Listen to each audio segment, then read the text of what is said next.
En 1959, 9 randonneurs expérimentés disparaissent dans les montagnes glacées de l'Oural. Quand les secours arrivent, ils découvrent une scène impossible à expliquer.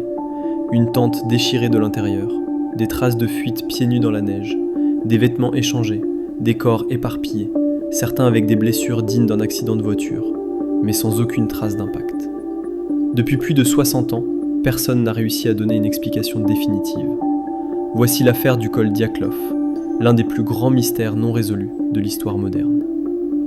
Le 23 janvier 1959, 10 étudiants de l'Institut Polytechnique d'Ekaterinbourg prennent le train vers les montagnes de l'Oural. Ils prévoient une expédition de niveau 3, le grade le plus élevé de randonnée soviétique. Ils sont jeunes, sportifs et surtout très expérimentés. Igor Dyatlov, leur chef, est un ingénieur brillant. Zina Kolmogorova est capable de marcher toute une nuit. Rustem Slobodin est athlétique et endurant. Ludmila Dubinina est déterminée et disciplinée. Yuri Doroshenko est connu pour avoir affronté un ours avec une simple bûche. Enfin, Semyon Zolotaryov, plus âgé, ancien militaire, reste un membre mystérieux. Tout indique qu'ils forment un groupe solide, capable d'affronter des conditions extrêmes. Rien ne laisse penser qu'ils pourraient commettre une erreur fatale. Mais ils ne reviendront jamais.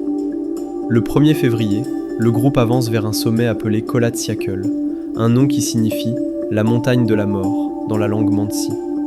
Personne ne prête attention à ce nom inquiétant. L'ambiance est même légère. Ils rient, prennent des photos, chantent, écrivent dans leurs journaux. Le soir, ils montent leur tente sur la pente d'une colline exposée au vent. C'est un choix étrange, mais rien d'alarmant pour des randonneurs aussi expérimentés. Ce sera la dernière nuit où ils seront en vie. Le 26 février, après plusieurs jours de recherche, les secours retrouvent enfin la tente.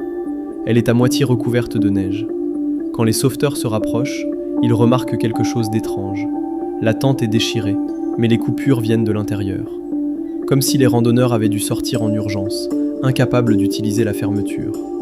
À l'intérieur, les affaires sont rangées, les chaussures laissées sur place, les vêtements chauds abandonnés. Rien n'indique une lutte. À l'extérieur, les sauveteurs trouvent des empreintes qui descendent vers la forêt, mais ces empreintes sont presque toutes pieds nus ou en chaussettes. Pourquoi des adultes expérimentés fuiraient-ils en pleine nuit, par moins 30 degrés, sans leurs habits d'hiver? Quel danger a été suffisamment soudain, suffisamment terrifiant, pour les pousser à cette décision insensée?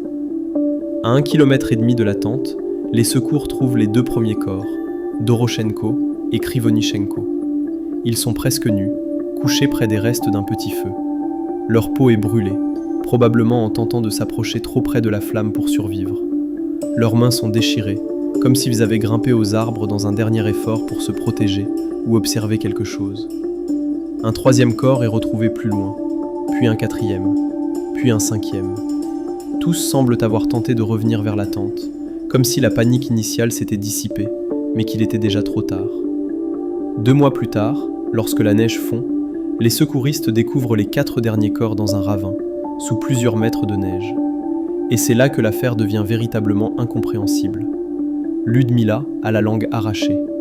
Zolotaryov et Dubinina présentent des fractures internes massives, des côtes brisées, un thorax écrasé, mais aucune blessure externe. Les légistes écrivent noir sur blanc que ces blessures nécessitent une force équivalente à un accident de voiture, une force impossible à produire par un humain. Et pourtant, aucune trace au sol, aucune preuve d'un impact, aucune marque de lutte.